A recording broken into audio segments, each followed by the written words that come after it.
안녕하세요. 사연을 시작하기에 앞서 구독과 좋아요 부탁드려요. 감사합니다. 사연 시작해 볼게요. 저는 비교적 넉넉한 가정에서 자랐어요. 부모님 두 분 다 맞벌이를 하셨기에 경제적으로 큰 어려움은 없었죠. 하지만 그렇다고 해서 방만하게 자란 것은 아니었습니다. 부모님은 항상 가진 것에 감사하고 스스로 일구는 삶을 살아라라는 가치관을 저에게 심어주셨어요. 특히 아버지는 건설회사 중간 간부로, 어머니는 간호사로 매일 아침 일찍 나가 밤늦게 돌아오시는 모습을 보며 자랐죠. 힘든 내색 없이 묵묵히 자신의 일을 해내는 두 분을 보며 저도 자연스럽게 근면성실함의 가치를 배웠습니다. 지영아, 세상에 공짜는 없어. 네가 원하는 것이 있다면 그만큼 노력해서 얻어야 해. 아버지의 이 말씀은 제 인생의 좌우명이 되었어요. 대학 시절에도 장학금을 놓치지 않기 위해 밤을 새워가며 공부했고, 방학 때마다 아르바이트를 해서 용돈을 모았죠. 취업 준비도 남들보다 일찍 시작했고, 덕분에 졸업과 동시에 대기업 회계팀에 입사할 수 있었습니다. 직장 생활은 쉽지 않았어요. 매일 야근과 주말 출근은 다반사였죠. 하지만 저는 불평하지 않았습니다. 오히려 그 시간을 통해 더 많은 경험을 쌓고 있다고 생각했어요. 첫 월급을 받던 날, 저는 그 돈의 절반을 저축했습니다. 부모님께는 작은 선물을 드렸고, 나머지는 생활비로 썼죠. 돈을 모으는 건 시작일 뿐이야. 중요한 건 그 돈을 어떻게 불리느냐야. 대학 시절 경제학 교수님의 이 말씀이 항상 머릿속에 맴돌았어요. 그래서 저는 투자 공부를 시작했습니다. 퇴근 후에는 투자 관련 책을 읽었고 주말에는 투자 세미나에 참석했죠. 처음에는 작은 금액으로 시작했어요. 주식, 펀드, 부동산까지. 다양한 분야에 걸쳐 조금씩 투자했습니다. 물론 실패도 있었어요. 한 번은 친구의 추천으로 벤처기업에 투자했다가 큰 손해를 본 적도 있었죠. 하지만 그조차도 저에게는 값진 경험이었습니다. 실패를 통해 더 신중해지고 더 많은 정보를 수집하는 습관을 기를 수 있었으니까요. 실패는 성공의 어머니라더니 정말 그런 것 같아요. 동료들과 점심을 먹으며 투자 이야기를 할 때면 저는 항상 이렇게 말했어요. 그리고 그 말대로 5년이 지나자 제 자산은 눈에 띄게 불어나기 시작했습니다. 입사 7년 차, 저는 드디어 제 이름으로 된 아파트를 장만했어요. 20평대 중반의 아파트였죠. 회사와 가까운 역세권에 위치한 그리 크지는 않지만 제게는 너무나 소중한 공간이었습니다. 축하해, 지영아. 네가 정말 자랑스럽구나. 집들이 날 아버지는 눈시울을 붉히시며 저를 꼭 안아주셨어요. 어머니도 행복한 미소를 지으셨죠. 그 순간 저는 제가 지금까지 해온 모든 노력이 이 순간을 위한 것이었음을 깨달았습니다. 아파트를 마련한 후에도 저는 계속해서 저축과 투자를 이어갔어요. 회사에서 승진도 했고 그에 따라 수입도 늘었죠. 하지만 저의 생활 방식은 크게 바뀌지 않았습니다. 여전히 절약하며 살았고 불필요한 소비는 최대한 줄였어요. 지영 씨는 언제 결혼할 생각이에요? 이젠 아이도 있고 경제적으로도 안정됐으니 좋은 사람 만나서 가정을 꾸려야지. 팀장님의 이 말에 저는 웃으며 넘겼지만 사실 마음 한구석에서는 그래, 이제 때가 됐나? 라는 생각이 들기 시작했어요. 그리고 얼마 지나지 않아 저는 민수 씨를 만났습니다. 회사 선배의 소개로 알게 된 그는 대형 법률사무소의 변호사였어요. 첫 만남에서 그의 지적인 매력과 부드러운 말투에 호감을 느꼈죠. 지영 씨가 자수성가했다는 이야기를 들었어요. 정말 대단하세요. 민수 씨는 제 이야기에 귀 기울여주고 제 성취를 진심으로 축하해주는 것 같았어요. 데이트를 거듭할수록 우리는 서로에게 더 끌렸고 6개월 만에 자연스럽게 결혼을 전제로 한 연애를 시작하게 되었습니다.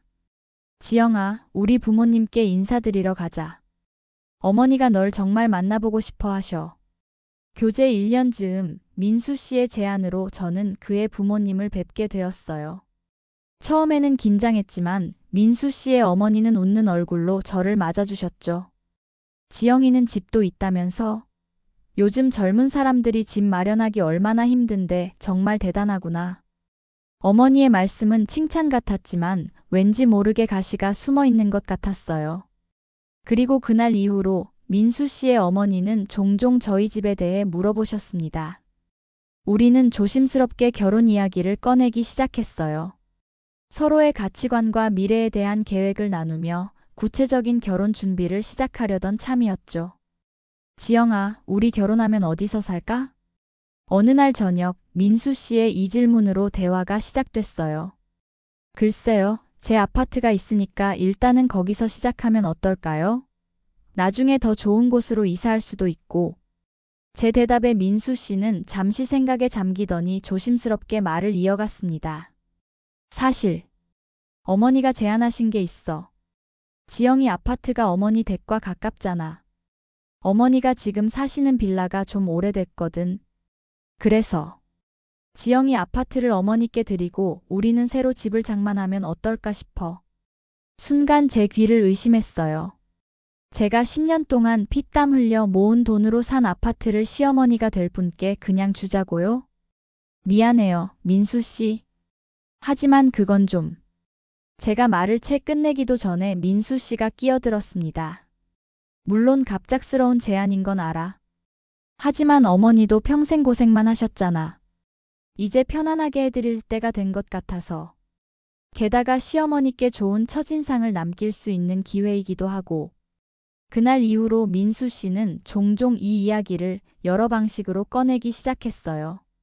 처음에는 부드럽게, 나중에는 조금씩 강하게요. 지영아, 어머니가 요즘 허리가 많이 아프시게. 빌라 계단 오르내리기가 힘드시다고. 네가 그 정도 배려는 할 수 있잖아. 처음엔 부드럽게 시작했던 민수 씨의 말투는 날이 갈수록 강압적으로 변해갔어요. 지영아, 사실 우리 어머니는 내 아파트를 이미 자기 집이라고 친구들에게 말하고 다니셔. 기대가 크신 거야. 이제 와서 안 된다고 하면 얼마나 실망하시겠어? 다른 여자들은 시댁에 집을 2채씩 사준다는데 너는 한 채도 못 내놓겠다는 거야? 네가 그렇게 이기적인 사람인지 몰랐어. 솔직히 내 직장에서 번 돈으로 그 아파트 샀다고? 그건 말이 안 돼. 누구 도움 없이 네가 어떻게 그런 아파트를 살 수 있었겠어? 내 부모님이 돈을 대준 거 아니야? 그럼 나한테도 그 정도는 기대할 수 있지. 민수 씨의 말투는 점점 뻔뻔해졌고 자신의 요구가 당연하다는 듯한 태도로 변해갔어요. 심지어 제 능력과 노력까지 폄하하는 지경에 이르렀죠. 어느 날은 제 집에 찾아와 갑자기 아파트 구석구석을 살펴보더니 이렇게 말했어요. 여기 가구들은 다 버려야겠네. 어머니 취향이 아니야. 벽지도 다시 발라야겠고. 그럴 돈은 네가 대야지. 내 아파트를 드리는 거니까. 그의 이러한 말들이 계속될수록 저는 속에서 분노가 치밀어 올랐어요. 제가 아끼는 사람에게 선심을 쓰는 것과 제 노력의 결실을 누군가에게 강요에 의해 넘겨주는 것은 완전히 다른 문제였으니까요. 더구나 그는 제 노력을 인정하기는커녕 점점 더 당연하다는 듯이 요구하고 있었습니다. 민수 씨, 정말 미안하지만 그건 안 될 것 같아요.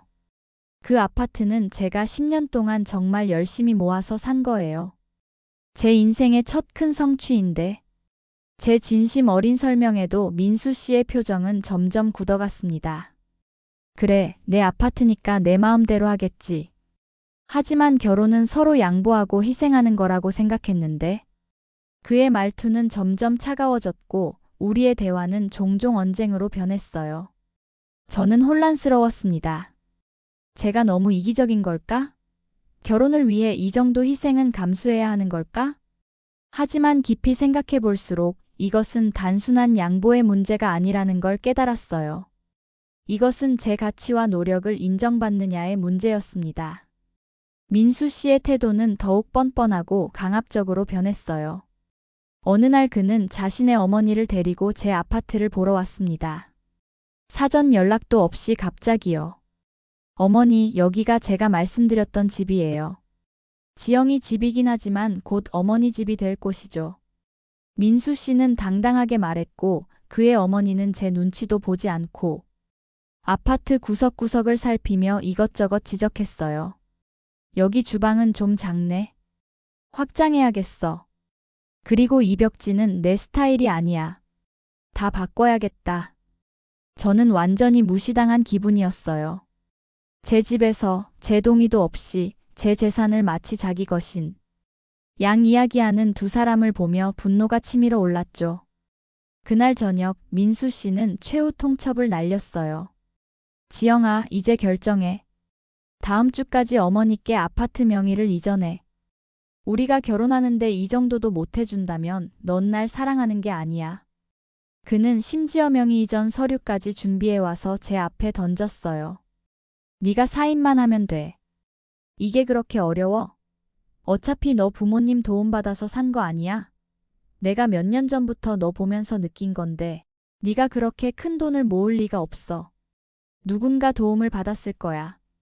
순간 저는 모욕감과 분노로 몸이 떨렸어요.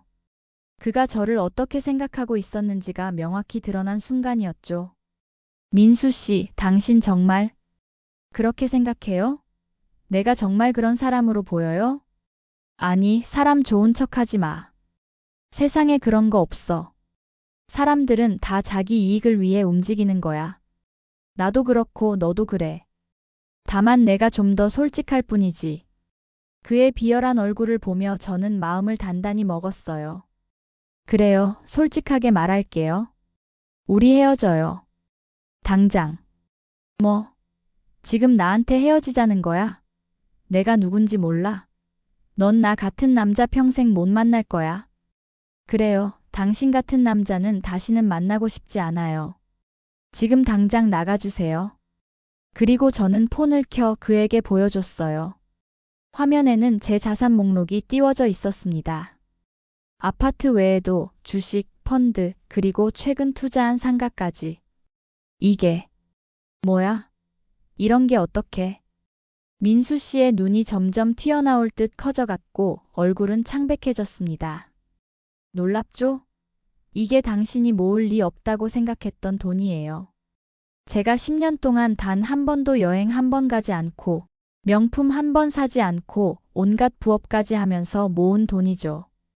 그리고 투자로 불린 돈이고요. 그런데 당신은요? 제가 들은 것만 해도 지금까지 3번의 대출 연체, 2번의 신용카드 한도 초과. 당신은 내가 모은 돈을 노린 거죠. 처음부터. 민수 씨는 입을 딱 벌린 채 서 있었어요. 그의 표정이 순식간에 공포로 바뀌더니 곧 비굴한 웃음을 지었습니다. 지영아, 내가 그동안 오해했어. 네가 이렇게 대단한 여자인 줄 몰랐어. 우리 다시 생각해보자. 내가 잘못했어. 사실 어머니 이야기도 내가 너무 급하게 꺼낸 거고. 저는 그의 말을 자르며 차갑게 말했어요. 이제 와서 그런 말이 나오네요. 방금 전까지만 해도 내가 돈 모을 리 없다고 누군가 도움받았을 거라고 했잖아요. 내 능력을 인정하지 않고 내 노력을 무시했죠. 민수 씨는 급기야 무릎을 꿇었어요. 제발 지영아. 내가 잘못했어. 다시 한 번만 기회를 줘. 나 요즘 사업이 잘 안 풀려서 좀 예민했어. 사실 내가 돈이 좀 필요해서. 아니, 그게 아니라.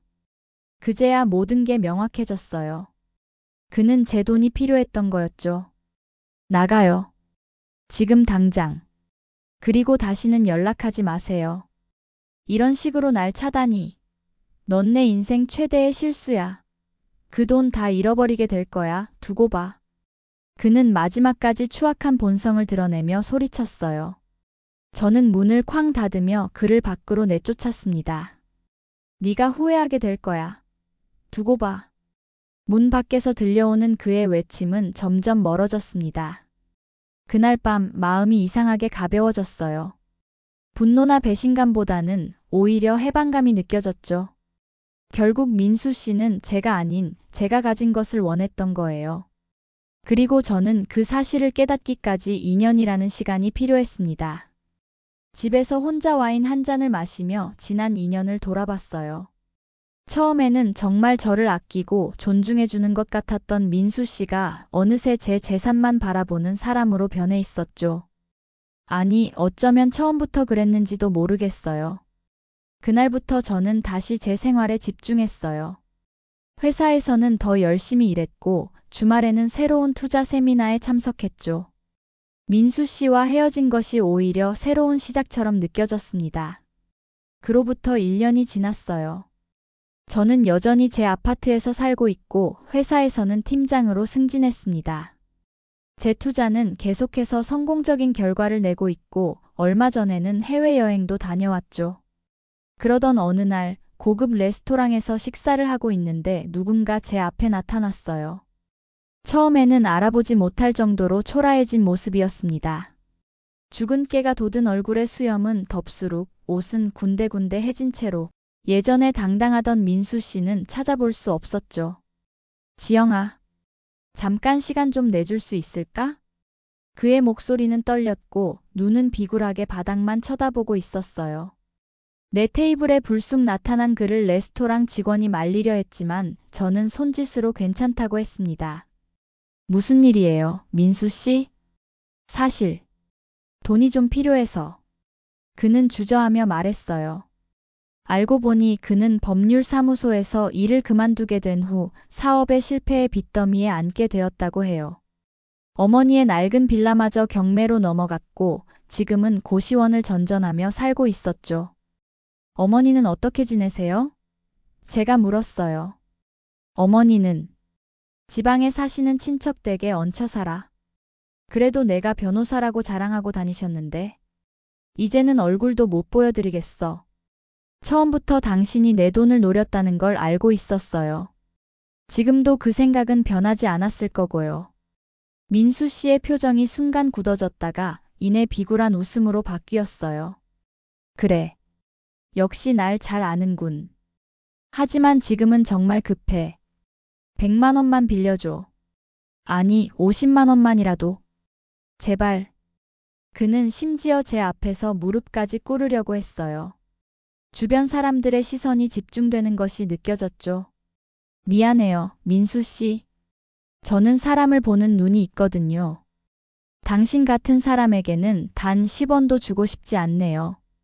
저는 차갑게 말하고 일어섰어요. 네가 이럴 줄 알았어.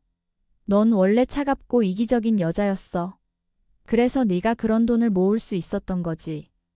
그가 소리를 지르기 시작했고 경비원들이 달려와 그를 끌어냈어요. 그의 추한 모습을 보며 저는 제 선택이 옳았음을 다시 한번 확신할 수 있었습니다. 며칠 후 민수 씨가 다른 여성들에게도 비슷한 방식으로 접근했다는 이야기를 들었어요. 자신이 어려운 처지라며 돈을 빌려달라고 요구했다고 하더군요. 다행히 저는 그의 덫에 걸리지 않았지만 몇몇 여성들은 그에게 상당한 돈을 빌려주었다고 하더라고요. 저는 창밖으로 보이는 도시의 불빛들을 바라보며 생각했어요. 이제는 제 판단을 더 신뢰하게 되었고 제 가치를 지키는 것이 얼마나 중요한지 깨달았습니다. 길에서 마주친 민수 씨의 초라한 모습을 떠올리니 웃음이 나왔어요. 여전히 남의 것만 탐내고 자신의 노력 없이 얻으려는 사람의 말로가 어떻게 되는지 확실히 보여주는 산 증거였으니까요. 그가 저를 향해 여전히 욕심 어린 눈빛을 보냈을 때의 그 모습이란 정말 통쾌했습니다. 어쩌면 언젠가 새로운 사랑이 찾아올지도 모르겠지만 그때는 제 노력과 성취를 존중해주는 사람이었으면 좋겠어요. 하지만 그 전까지는 저는 제 자신과 제가 이룬 모든 것들을 소중히 여기며 살아갈 겁니다. 결국 10년의 가치를 지켜낸 것은 저 자신이었어요. 그리고 그 선택이 제 인생에서 가장 현명한 결정 중 하나였음을 확신합니다. 제 긴 이야기를 끝까지 들어주셔서 감사합니다. 구독과 좋아요, 알림 설정까지 잊지 마세요.